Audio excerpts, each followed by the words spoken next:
resep penangkal krisis. Saya mau konkret minta pengusaha butuh resep seperti apa supaya kita bisa langsung todong. Ada dua pejabat di sini. Butuh resep seperti apa? Saya rasa ini kan di dalam hal untuk mempertahankan supaya tidak menjadi lebih jelek ya. Sekarang ini yang kita harapkan tentunya modal kerja bisa segera cair. Nah, ini masih sulit sekarang modal kerja. Nah, ini lagi berproses dan ketentuan yang kita lihat yang untuk korporasi ya di atas 10 miliar itu kan ada beberapa ketentuan, misalnya itu harus ekspor, pekerjaannya harus minimal 300 orang seperti itu ya. Nah, ini tentunya kalau nantinya tidak diberikan sosialisasi yang tepat dari pemerintah, nanti di pihak perbankannya melihatnya kan seperti itu. Jadi nanti khawatirnya malah justru tidak bisa cair gitu dananya. Jadi ini walaupun sudah ada plafonnya dari pemerintah ya, berapa puluh T, tapi tidak percuma kalau bank-banknya tidak berani. Karena tidak fit in dengan regulasinya gitu. Nah, ini yang kita harapkan seperti itu. Dan juga misalnya contoh listrik Pak Erlangga udah bilang bahwa untuk waktu beban puncak sudah disubsidi. Yang kita pengen tahu kan adalah bill kita jadi berapa gitu kan. Nah, ini yang kita belum tahu nih sekarang. Jadi kita yang jelas selama hampir 5 bulan ini kita membayar dengan minimum charge kan, ada abonemen minimumnya. Nah, kayak gitu-gitulah. Jadi sebetulnya yang kita harapkan kalau dari sisi stimulus itu adalah bagaimana beban kita menjadi lebih ringan. Kalau dari sisi modal kerja kita berharap bahwa itu lebih fleksibel untuk bisa diberikan dan tentunya juga dengan cost yang juga yang lebih baik begitu, Mbak. Oke, Mas Didi, resep apa lagi yang seharusnya bisa dengan segera? Utama dan penting mendoakan supaya pemerintah sukses dalam mengatasi kesehatan. Yang tersurat sama yang tersirat sama. Sekarang tidak sama. Anggaran kesehatan jauh lebih kecil daripada anggaran sosial. Ini juga realisasinya juga kecil. Ini fondasi, tidak ada tawar-menawar ya. Yang kedua, program sosial jalan. Mudah-mudahan setelah Presiden marah itu lebih sukses ya. Tapi tidak cukup. Tahun depan harus menerima pajak. Harus ada transformasi. 3 sektor yang diabaikan tadi dijalankan. Kesempatannya di tangan wakil menteri ini, wakil Pak Budi. Itu banyak sekali peluang. Yang kecil-kecil seperti disebutkan tadi tapi yang besar itu diperlukan teknokratisme yang kuat untuk bisa transformasi. Oke, Bu Ida, PR Anda banyak sekali Bu Ida ke depan. Dalam waktu dekat Anda akan memastikan minimal yang di depan mata 600.000 subsidi per bulan itu bisa jalan dan tepat sasaran. Ya, siap karena alhamdulillah data rekening pekerja sudah di luar ekspektasi sesungguhnya. Karena per hari ini sudah berapa Pak Budi? Sudah 8 juta lebih. 8 juta lebih. 8 juta lebih. Nah, jadi kita sudah setengahnya minimal ya? Sudah setengahnya. Kita mentargetkan pada akhir Agustus ini bisa seluruhnya. Atau kalau nggak seluruhnya kita sudah separuh saja sebenarnya sudah cukup. Akhir Agustus ini kita bisa realisasi untuk subsidi upah bulan September Oktober kita akan bayarkan akhir Agustus ini. Kemudian 2 bulan kemudian untuk November dan Desember.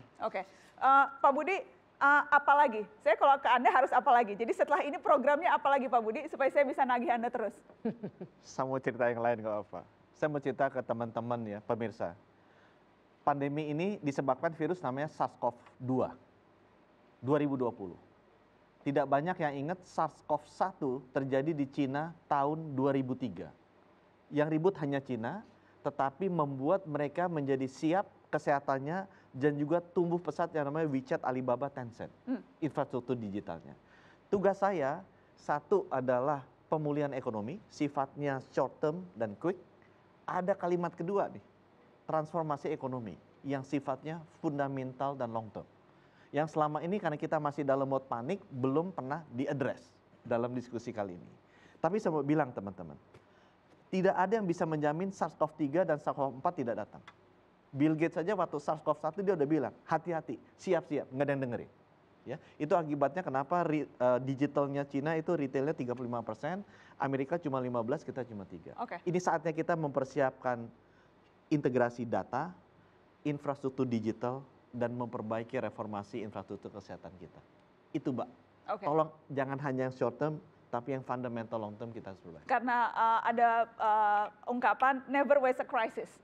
Never waste a crisis. Mudah-mudahan kita semua bisa belajar banyak dari krisis ini untuk menjadi lebih baik. Terima kasih banyak sudah hadir di Mata Najwa malam hari ini. Bang Bahlil, terima kasih sudah bergabung di Mata Najwa walaupun jarak jauh. Anda masih utang untuk datang langsung ke studio Mata Najwa setelah ini, Bang Bahlil. Iya, Terima Mbak kasih. Nana. Selamat malam. Ya, Terima kasih malam, kepada pemirsa yang sudah menyaksikan Mata Najwa malam ini. Selamat malam teman-teman. Sampai jumpa.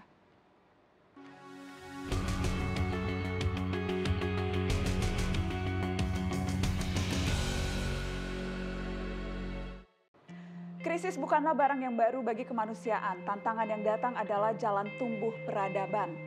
Tikungan demi tikungan yang tajam serupa alat tempa yang membentuk berbagai kebaruan dalam sejarah kita. Tidak semua sanggup bertahan di masa pancaroba, sangat penting bekerja sama agar korban jangan berlaksa. Sebab mereka yang tumbang bukanlah sekedar angka, semua korban adalah makhluk mulia yang punya cerita. Sembari merawat kreativitas dan terus semangat agar celah-celah peluang bisa ditangkap dengan cepat.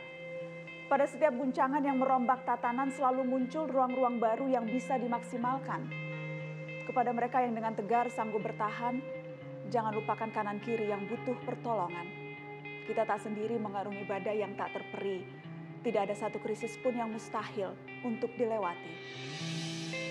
Dengarlah nyanyi sunyiku, bait risauku, rindu terpendamku, menyala dalam hayatku, duka padamu, duka padaku, saling lebur menghalang